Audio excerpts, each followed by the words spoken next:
Hey guys, I welcome you all to GS and law. 1 अक्टूबर के daily GS capsule में आपका स्वागत है। अगर आप यूपीएससी, पीएससी, जुडिशरी या फिर किसी ऐसे एग्जाम की तैयारी कर रहे हैं जिसमें जनरल स्टडीज आता है तो ये वीडियो आपको जरूर देखना चाहिए। शुरू करने से पहले मैं आपको बता दूं कि आप हमसे in different social media platforms पे जुड़ सकते हैं और अगर आपका कोई क्वेश्चन है तो आप मुझसे कोरा पे पूछ सकते हैं। बात करें आज के टॉपिक्स की तो सबसे पहले टुडे इन हिस्ट्री में हम जानेंगे international day of older persons के बारे में और साथ ही साथ आंध्र प्रदेश को भी देखेंगे जिसको आज ही के दिन स्थापित किया गया था। ज्योग्राफी में हम national high speed rail corporation के बारे में जानेंगे जो कि अहमदाबाद से मुंबई के बीच में बुलेट ट्रेन कॉरिडोर बना रही है। इकोनॉमिक्स में हमारा टॉपिक होगा फार्मर्स बिल। आज हम इसका पार्ट 1 कवर करेंगे जिसमें हम इन सारे बिल्स के कंटेंट्स को जानेंगे, जबकि पार्ट 2 में हम इससे रिलेटेड इश्यूज के बारे में बात करेंगे और लास्टली साइंस में हम ब्रूसेलोसिस आउटब्रेक के बारे में जानेंगे जो कि चाइना में हो रहा है। अब देखिए 1 अक्टूबर के दिन international day of older persons मनाया जाता है। इसके लिए यूनाइटेड नेशंस जनरल असेंबली ने दिसंबर 14, 1990 को वोटिंग करी थी। अब देखिए 1990 से पहले एक Vienna international plan of action on ageing था जिसको कि वर्ल्ड असेंबली ऑन एजिंग ने 1982 में अडॉप्ट किया था और बाद में इसी को यूएनजीए ने अपना सपोर्ट प्रोवाइड किया था। इसके अलावा 1991 में यूनाइटेड नेशंस जनरल असेंबली ने United Nations principles for older persons adopt किया था। तो आप इन सारी डेट्स को याद रखिएगा। अब देखिए जो second world assembly on ageing थी ये 2002 में हुई थी और इसके अंतर्गत Madrid international plan of action on ageing adopt किया गया था ताकि 21वीं सदी से जुड़ी हुई जो ओल्डर पर्सन्स की समस्याएं हैं उनको समझा जा सके।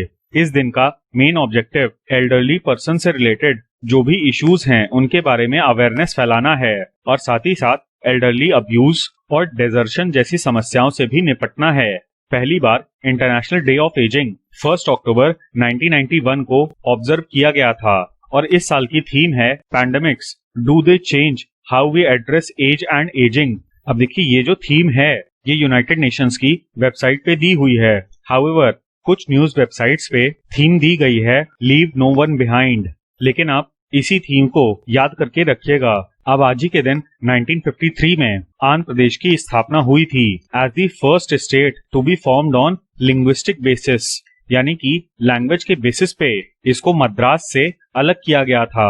बॉर्डरिंग स्टेट्स की बात करें तो तेलंगाना, छत्तीसगढ़, उड़ीसा, तमिलनाडु और कर्नाटका को मिला के 5 राज्य आते हैं। साथ ही साथ आंध्र प्रदेश की कोस्टलाइन बे ऑफ बंगाल में है। इसके अलावा गुजरात के बाद आंध्र प्रदेश की कोस्टलाइन देश में सबसे लंबी है, टोटलिंग अबाउट 974 किलोमीटर्स।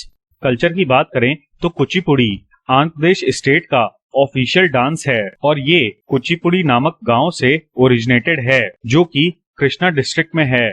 इसके अलावा यहाँ पर काफी सारे इंडियन रॉक कट केव्स पाए जाते हैं। इसमें सबसे पहले है उंदावली केव्स जो कि आंध्र प्रदेश के गुंटूर डिस्ट्रिक्ट में लोकेटेड है। अब इसका डेट ऑफ कंस्ट्रक्शन तो ज्यादा क्लियर नहीं है बट ये caves Gupta style of architecture के हैं। इसके अलावा देश के दूसरे सबसे लंबे केव्स बेलम केव्स आंध्र प्रदेश के कुर्नूल डिस्ट्रिक्ट में लोकेटेड हैं और लास्टली जो बोरा केव्स हैं ये विशाखापट्टनम में लोकेटेड हैं। इसके अलावा वैलीज की बात करें तो अराकू वैली काफी फेमस है जो कि ईस्टर्न घाट्स में लोकेटेड है। इस जगह पर काफी ज्यादा बायोडायवर्सिटी पाई जाती है और ये बॉक्साइट का एक रिच सोर्स है। एक और चीज याद रखिएगा कि अरमाकोंडा पीक ईस्टर्न घाट्स की सबसे बड़ी पीक है और ये विशाखापट्टनम डिस्ट्रिक्ट में लोकेटेड है। आंध्र प्रदेश में काफी सारे रिलीजियस पिलग्रिम डेस्टिनेशंस हमको मिलते हैं जिसमें सबसे फेमस है तिरुमला में सिचुएटेड तिरुपति बालाजी टेम्पल।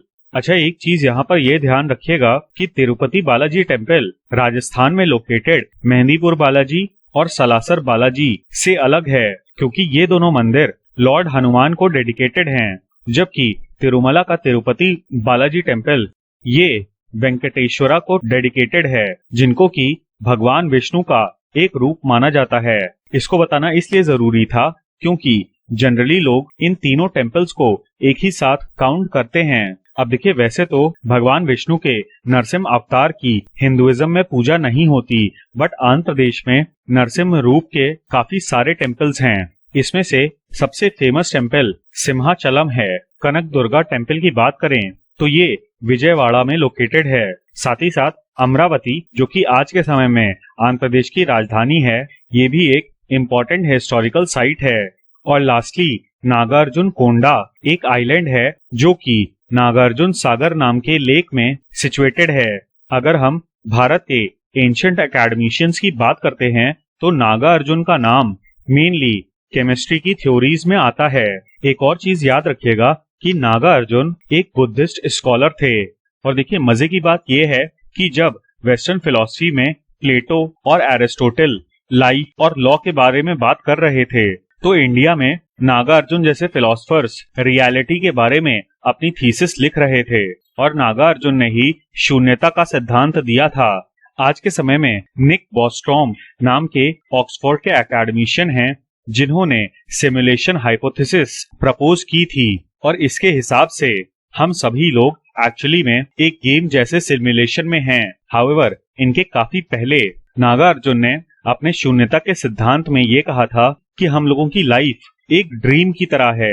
अब देखिए, बुलेट ट्रेन का प्रोजेक्ट काफी ज्यादा न्यूज में रहता है और हाल ही में national high speed rail corporation, जिसको बुलेट ट्रेन के पर्पस से ही इनकॉर्पोरेट किया गया है, उसने अपना पहला टेंडर निकाला फॉर यूटिलाइजेशन ऑफ ₹20,000 करोड़, जिससे कंस्ट्रक्शन वर्क कैरी आउट किया जाएगा for Ahmedabad to Mumbai bullet train project. अब देखिए, महाराष्ट्र में सरकार बदलने के बाद से सेंट्रल गवर्नमेंट को काफी ज्यादा ऑपोजिशन का सामना करना पड़ रहा है अगेंस्ट दिस प्रोजेक्ट। इसीलिए अभी की जो बिडिंग है, ये प्रोजेक्ट की 237 किलोमीटर की लाइन के लिए कॉल की गई है और ये मेन लाइन गुजरात में आती है। अच्छा, एक और चीज जान लीजिए कि यहाँ पर जो भी बिड्स हैं वो इंडियन कंपनीज के द्वारा लगाई जाएंगी। अच्छा, स्पेसिफिक लोकेशन की बात करें तो वापी से वडोदरा के बीच में जो रेलवे लाइन बिछाई जाएगी, उसी के लिए ये टेंडर फ्लोट किया गया है और इसके अंतर्गत 4 स्टेशंस का कंस्ट्रक्शन होगा।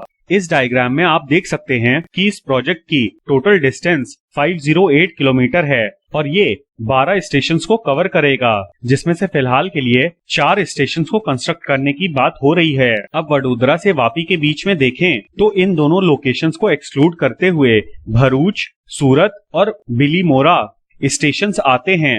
अच्छा, जो बुलेट ट्रेन है उसकी maximum speed 320 kilometre per hour होगी और अहमदाबाद से मुंबई तक ये आपको अप्रोक्सीमेटली 2 घंटे में पहुंचा देगी। अब देखिए, इस प्रोजेक्ट को बनाने के लिए काफी ज्यादा चैलेंजेस भी हैं, क्योंकि ये ऑलमोस्ट 24 रिवर्स को क्रॉस करेगा। 508 किलोमीटर में से 349 किलोमीटर गुजरात में आता है। National high speed rail corporation की बात करें तो ये कंपनीज एक्ट 2013 के अंतर्गत 12 फरवरी 2016 को इनकॉर्पोरेट की गई थी with an object to finance, construct, maintain and manage high speed rail corridors in India. ये कंपनी एक स्पेशल पर्पस व्हीकल है जिसमें share holding jointly central government, Maharashtra government और गुजरात गवर्नमेंट के द्वारा होल्ड की जा रही है। अब देखिए, इस पूरे प्रोजेक्ट का 80% फाइनेंस एज अ लोन हमारे पास है फ्रॉम जापान। यहाँ पर सबसे बड़ी दिक्कत लैंड एक्विजिशन में आ रही है, क्योंकि इनिशियली ये टारगेट रखा गया था कि दिसंबर 2018 तक लैंड एक्विजिशन का प्रोसेस कंप्लीट कर लिया जाएगा, बट बाद में इस टारगेट को रिवाइज कर दिया गया और ये कहा गया कि टेंडर रिक्वायरमेंट्स को ध्यान में रखते हुए लैंड को एक्वायर किया जाएगा, क्योंकि सरकार एक साथ लैंड एक्विजिशन का अनाउंसमेंट नहीं कर सकती थी। क्योंकि देखिए, अभी भी लैंड एक्विजिशन को एक नेगेटिव सेंटिमेंट के साथ जोड़ के देखा जाता है। फिलहाल के लिए इनका टारगेट ये है कि अगस्त 2022 तक सूरत और बिलीमोरा के बीच में ट्रायल रन कंडक्ट कर दिया जाए और दिसंबर 2023 तक इस प्रोजेक्ट के फर्स्ट फेज को पब्लिक के लिए खोल दिया जाए। बात करें फार्मर्स बिल्स की तो इसमें टोटल 3 बिल्स हैं, जिसमें सबसे पहले है farmers produce trade and commerce bill. इस बिल का ऑब्जेक्टिव एक ऐसा इकोसिस्टम बनाना है जहां पर फार्मर्स के पास काफी सारे चॉइसेस हों with regards to sale of their produce कुल मिला के मंडीज के अलावा सरकार यहाँ पे ऑल्टरनेटिव ट्रेडिंग चैनल्स बनाना चाहती थी ताकि फिजिकल प्रेमाइसेस की बजाय फार्मर्स इलेक्ट्रॉनिक ट्रेडिंग के थ्रू अपने प्रोडक्ट्स को मार्केट तक पहुंचा सकें। और ये बिल इलेक्ट्रॉनिक ट्रेडिंग के लिए भी एक फ्रेमवर्क प्रोवाइड करता है। फिर है हमारा farmers agreement of price assurance and farm services bill. इस बिल के तहत नेशनल लेवल पे मॉडल अग्रीमेंट्स बनाने की गाइडलाइंस हैं for regulating the transactions between various players of the agricultural produce market, for example firms, processors, wholesalers, exporters etcetera. अब इस चीज से दो फायदे होंगे। एक तो म्यूचुअली अग्रीड प्राइसेस मिल पाएंगे फार्मर्स को और साथ ही साथ ये पूरा प्रोसेस फेयर और ट्रांसपेरेंट होगा। इस बिल को इसलिए लाया गया है क्योंकि फिलहाल इस पूरी मार्केट में काफी सारे छोटे छोटे प्लेयर्स हैं और फार्मर्स वेदर के ऊपर डिपेंड करते हैं, जिसकी वजह से मार्केट में काफी ज्यादा अनप्रेडिक्टेबिलिटी है, जिसके कारण फूड कमोडिटीज के प्राइसेस इन्फ्लेट और डिफ्लेट होते रहते हैं। लास्ट में है एसेंशियल कमोडिटीज एक्ट का अमेंडमेंट। ये पहले तो ऑर्डिनेंस के रूप में लाया गया था, जिसमें फार्मर्स के ऊपर जो रेस्ट्रिक्शन थे for selling their farm produce to notified market yards उसको खत्म कर दिया गया था और साथ ही साथ कॉन्ट्रैक्ट फार्मिंग या फिर जो ठेके पे फार्मिंग की जाती है उसको भी फैसिलिटेट किया गया था। अब देखिए ऐसा इसलिए भी किया गया क्योंकि जो वेरियस बिचौलिए थे वो फार्म प्रोड्यूस की स्टॉकिंग करते थे in order to manipulate the prices, जिसकी वजह से without any reason food sector में इन्फ्लेशन बढ़ जाता था। इसके अलावा सेंट्रल गवर्नमेंट का ये भी ऑब्जेक्टिव था कि जो देश की फूड सप्लाई चेन है उसको भी मॉडर्नाइज किया जाए, क्योंकि देखिए सच्चाई ये है कि एक तरफ तो फार्मर्स सरप्लस में एग्रीकल्चरल कमोडिटीज को प्रोड्यूस कर रहे हैं लेकिन फिर भी उनको बेटर प्राइसेस नहीं मिल पा रहे due to lack of investment in cold storage, processing and export. क्योंकि देखिए जो भी पेरिशेबल कमोडिटीज हैं यानी कि ऐसी चीजें जो कुछ ही दिन में रॉट हो जाती हैं, उनके स्टोरेज के लिए फैसिलिटीज प्रोवाइड कराना जरूरी है।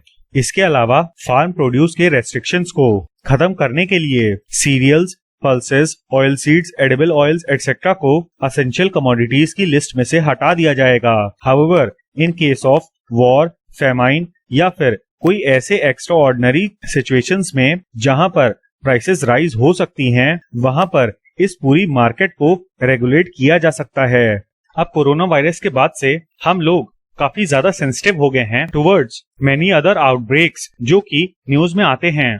इसी में से एक है ब्रूसेलोसिस, जो कि एक बैक्टीरियल कंटेजियस डिजीज है जो कि एनिमल्स और ह्यूमंस दोनों को अफेक्ट करती है।